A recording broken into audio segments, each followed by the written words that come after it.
हाँ जी बेटा देखना, आइडिया ऑफ सेट्स। यह चैप्टर है बिल्कुल इजी है। दो एक्सरसाइज है, एक एक्सरसाइज यहाँ पे हो जाएगी आज, एक कल कर लेंगे, बहुत इजी। हाँ जी, तो पहले सेट का मीनिंग सुन लो, क्या होता है बेटा। सेट की डेफिनेशन क्या है बेटा? सेट का मीनिंग सुनो सबसे पहले, क्या होता है basically? Group of collection of things, collection of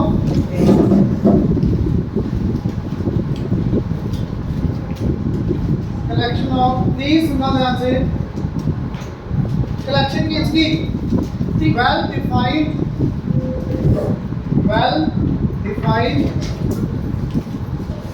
and well distinguished. अब इन दोनों वर्ड्स का मीनिंग समझो, वेल डिफाइंड और वेल डिस्टिंग्विश्ड। वेल डिस्टिंग्विश्ड का मीनिंग क्या है? जो भी आपकी एलिमेंट्स है, ऑब्जेक्ट्स हैं सेट के अंदर, वो अलग अलग होनी चाहिए, सेम नहीं होनी चाहिए। मान लो मैं नंबर लिख रहा हूँ 5, 1 2 3 4 5, 1 2 3 4 5। सेट को हमेशा कर्ली ब्रैकेट्स के अंदर लिखना है विद कॉमा, एलिमेंट्स के बीच में कॉमा, साइड में हमेशा कर्ली ब्रैकेट। अरे मुन्ना समझो इधर, कर्ली ब्रैकेट्स 1 2 3 4 5। बेटा वेल डिस्टिंग्विश्ड का मीनिंग समझ आया भी? अगर 1 दो बार नहीं आएगा, एक बार आ गया प्लीज हो, दो बार भी है, ये एक बार ही लिखना बस, बात अलग अलग होने चाहिए, सेम नहीं लिखना। वेल डिफाइंड का मीनिंग, किसी बच्चे ने कहा best players Indian cricket team के, अब बेस्ट प्लेयर किसी बच्चे के अकॉर्डिंग बैट्समैन अच्छा होगा, किसी के अकॉर्डिंग फील्डर अच्छा होगा, किसी के अकॉर्डिंग बॉलर अच्छा होगा। तो वेल डिफाइंड नहीं है भी कौन सा प्लेयर, नेम तो नहीं पता ना कौन, वेल डिफाइंड नहीं किया हमने। जब तक हमें डिफाइंड ही नहीं है कौन सा एग्जैक्टली, तो वो सेट नहीं होगा। अगर मैंने सेट ऑफ प्लेयर्स लिख दिया बेस्ट प्लेयर्स, तो वो कलेक्शन होगी, सेट नहीं होगा। बात समझ आई? कलेक्शन और सेट में डिफरेंस क्लियर होगा? कलेक्शन सिंपल चीजों को इकट्ठा कर दिया हमने, सेट के अंदर क्या होना चाहिए? Well defined. पता होना चाहिए, यहाँ पे दिख रहा है 1 2 3 4 5 दिख रहे हैं आपको, और सारे अलग अलग हैं। अब सेट को रिप्रेजेंट करने के दो मेथड। सबसे पहला मेथड है रोस्टर फॉर्म, दूसरा नाम इसका है टैबुलर फॉर्म। मुझे नहीं पता बुक में क्या नेम दिया हुआ है, दोनों सेम ही है, दोनों दिए हैं बुक में, टैबुलर दिए, टैबुलर या रोस्टर दोनों आपको पता होनी चाहिए। फर्स्ट फॉर्म ये, सेकंड फॉर्म क्या है इसको रिप्रेजेंट करने की? Set builder form, set builder form. दूसरा इसका नेम है रूल मेथड, रूल मेथड या सेट बिल्डर फॉर्म। मेरी बात समझ आई सबको? Yes sir. रोस्टर फॉर्म में लिख सकते हो सेट को, और सेट बिल्डर फॉर्म में लिख सकते हो। आपके उससे पहले ही बताओ, टैबुलर लिखा कि सेट बिल्डर लिखा? क्या लिखा है? टैबुलर लिखा है, तो मैं यही बोलूंगा। इसमें क्या लिखा है? Set builder. तो मैं ये बोलूंगा, नेम आपको पता होना चाहिए, दोनों होते हैं, इसका मीनिंग और इसका मीनिंग सेम है, इसका मीनिंग इसका मीनिंग सेम, ठीक है? तो टैबुलर फॉर्म का मीनिंग क्या है? ये ज़्यादा इजी है लिखनी, ये थोड़ा सा इसमें दिमाग लगता है, थोड़ी से बच्चों की इसमें दिक्कत आती है इस चैप्टर के अंदर, और कुछ भी मुश्किल नहीं है। मुश्किल ये भी नहीं है, थोड़ा सा दिमाग लगाना, ज़्यादा नहीं है, कहीं ज़्यादा लगाना लग जाता है। अब सुनो, अगर मैंने बोला नेचुरल नंबर्स, अच्छा पहले ये बताओ नेचुरल नंबर्स को किसके साथ रिप्रेजेंट करते हो? होल नंबर, इंटीजर, जेड और आई, आई के साथ लिखते हो। Real number R, real number rational number Q, Q के साथ। क्लियर? Is it clear? अगर मैंने बोला set of natural numbers less than 4, आपने कौन से बोले? 4 आएगा? पक्का? Listen again, set of natural number, क्या कर रहे हो बेटा? ध्यान क्यों नहीं है इधर? ज्यादा आता है? आप पढ़ाना ज़्यादा सुन लो। Set of natural numbers less than 4 से कम नेचुरल नंबर्स कौन से 1 to 3 तभी तो ठीक है। फिर बोलो less than 4 natural numbers 1 to 3। तो प्लीज देखना कर्ली ब्रैकेट्स के अंदर 1, 2, 3 आपको दिख रही है ना, ये आ गया टेबुलर फॉर्म। अब इसी की सेट बिल्डर फॉर्म वो थोड़ा ध्यान से सुनना। क्या था question? Set of natural numbers less than 4। तो इसके अंदर x लिखोगे सच दैट या फिर x आपका आंसर है। अब x आपने आगे बताना भी x है क्या?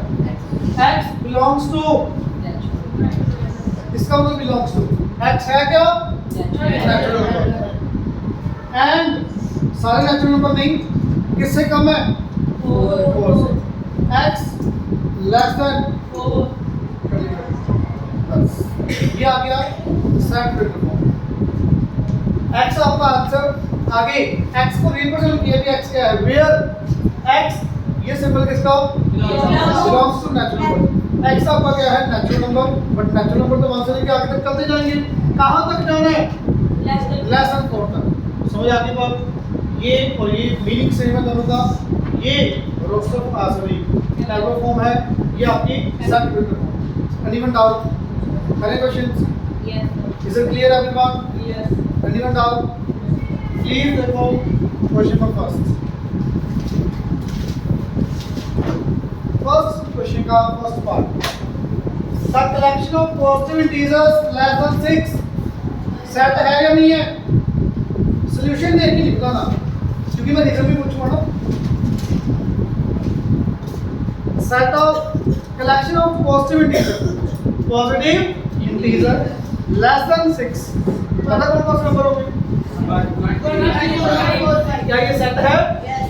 अब पता ना कौन सा नंबर पता है तो सेट है। अगर आपको यहाँ पे पता ही नहीं कौन सा नंबर फिर सेट नहीं। सिंपल। ठीक है। सेकंड पढ़ो। Collection of big cities of India नहीं है। क्यों नहीं है? सर क्योंकि डिफाइंड इन पॉपुलेशन में एरिया। बिल्कुल। Big city population wise, area wise, is it clear? Economy wise, किसके वाइज पता ही नहीं, आपको पता ही नहीं। तो आपको ये पता ही नहीं कौन सी सिटी लिखनी है तो सेट भी नहीं है। Is it clear everyone? Third part collection of big people in the India क्यों नहीं है?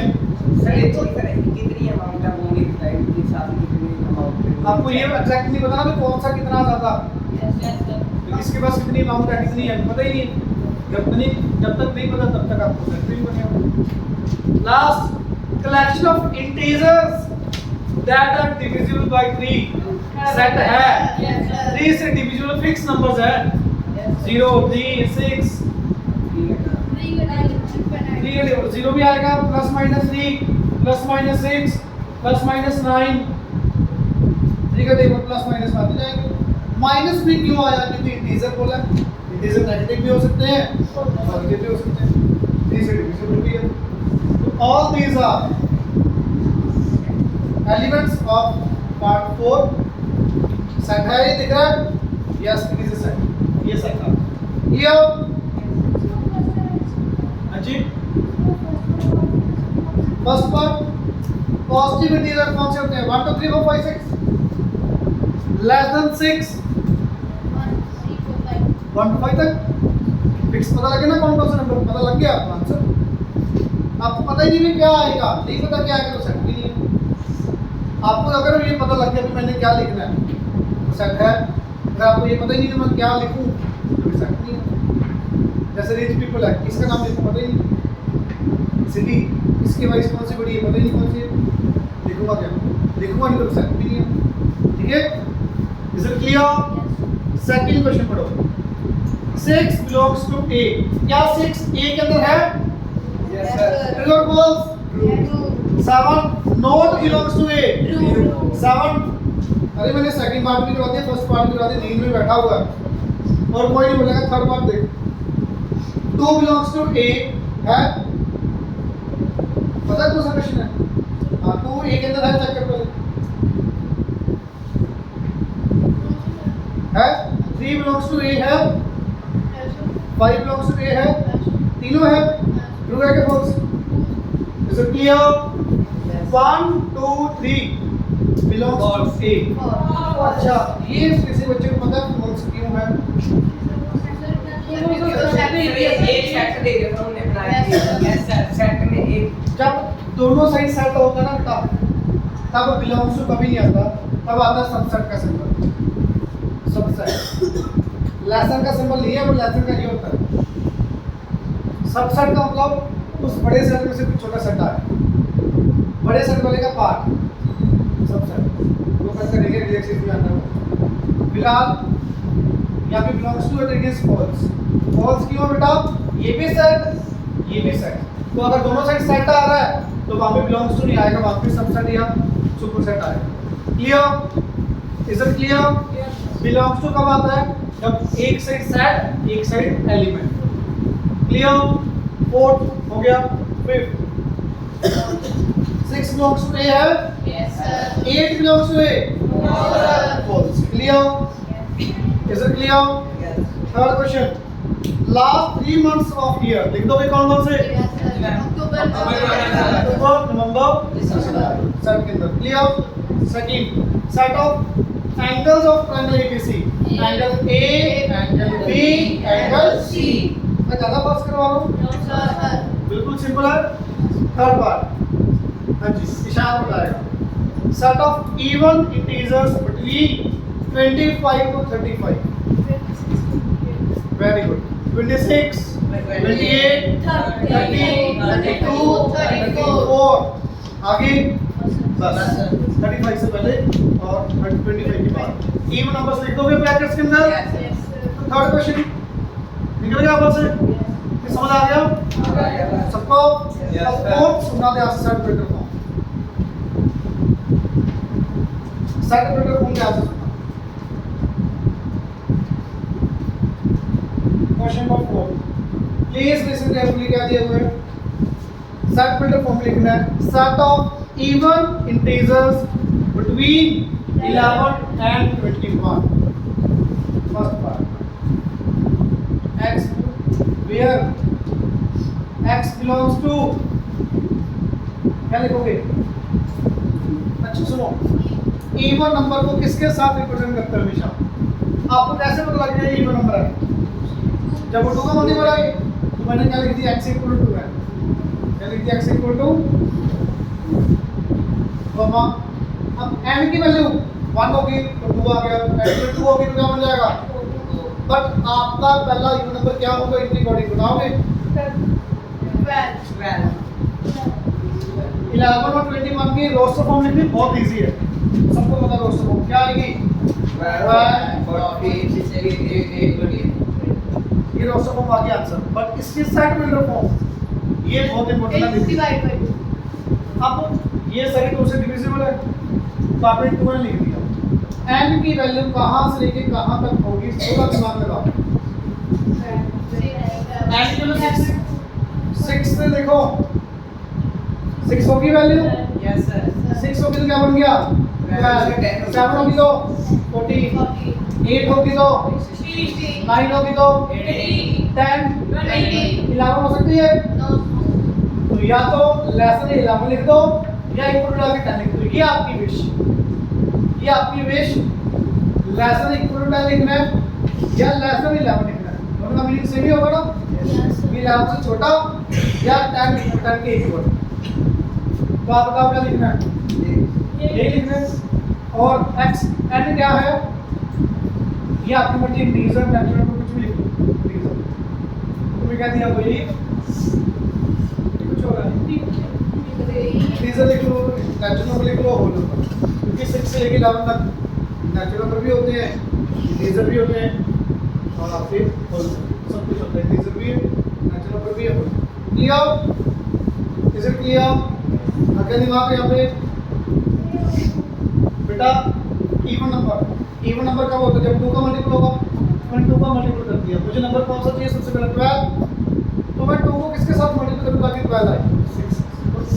क्या होना चाहिए कम से कम 7 8 9 मैक्सिमम क्या हो सकती है अगर मैंने n के लिए 10 रख दी क्या बन गया 20 सही है 20 क्या n की वैल्यू 11 हो सकती है 11 आपको यहाँ पे 22 बन गया वो तो बड़ा होगा 21 से तो n की वैल्यू 10 तक हो सकती है वो लिखा बेटा 11 से 20 या 10 तक लिख लो इक्वल डाल दो ठीक है क्लियर सेकंड पार्ट पढ़ो सेकंड देखो बेटा क्या दिया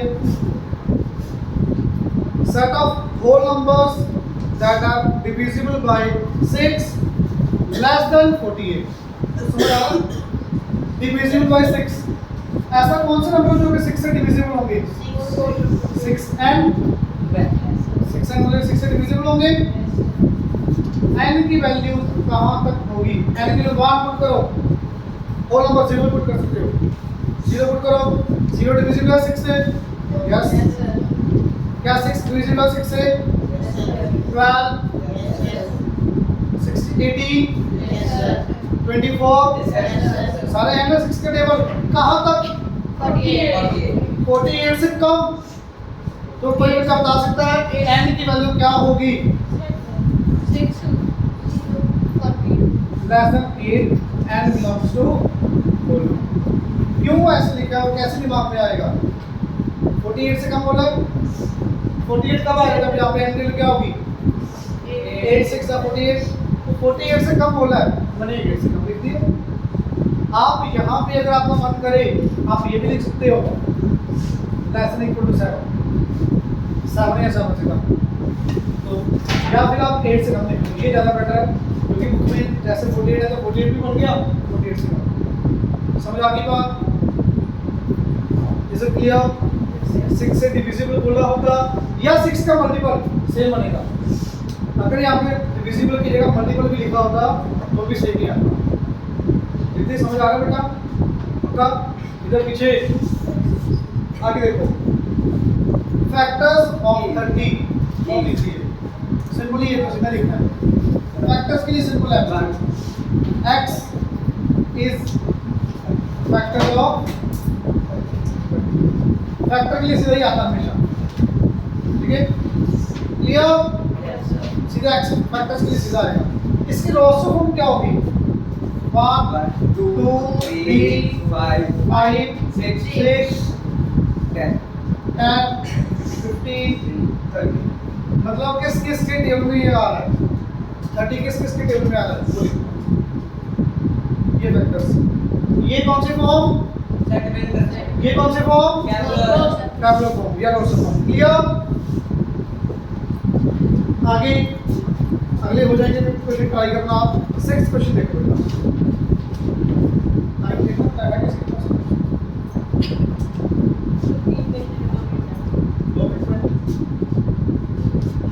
x सेटमेंटल फॉर्म दी हुई है रोस्टर फॉर्म निकालिए बहुत इजी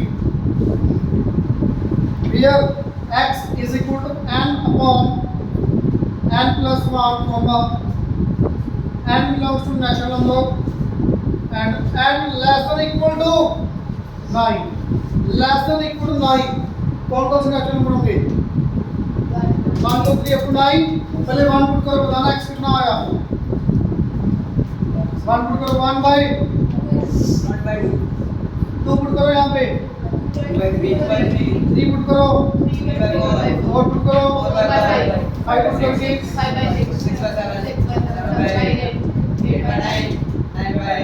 आगे आएगा क्यों आपने 9 तक पुट करना 9 पुट कर दिया क्लियर रोस्टर फॉर्म लिखनी बहुत इजी है उधर वैल्यूज पुट करनी है 9 तक बोला पहले 1 पुट कर दो 1 by 2 1 plus 1 1 by 2 फिर 2 पुट करो 2 by 2 plus 1 2 by 3 4 पुट करो समझ आ रहा बेटा तो सब टैबुलर फॉर्म लिखनी बहुत ज़्यादा इजी है अगली बार में सर्कुलर फॉर्म लिखनी शुरू हो जाओ करो ट्राई फर्स्ट एक्सरसाइज ट्राई करके आगे लिखनी हो सकती है ठीक है बहुत इजी है सावंत तरीका था सावंत का देखो पहले वाला बार नहीं सेकंड देख लो क्या है 3 6 9 12 15 3 का टेबल है 3n लिख दो x equal to 3n n की वैल्यू कहां तक 5 से लेके 5 तक 3n ठीक है बिल्कुल से ट्राई करो, कल ये पूरी करेंगे एक्सरसाइज पहली, ठीक है? पहले क्वेश्चन शुरू हो जाओ, पहले नहीं तीसरे से।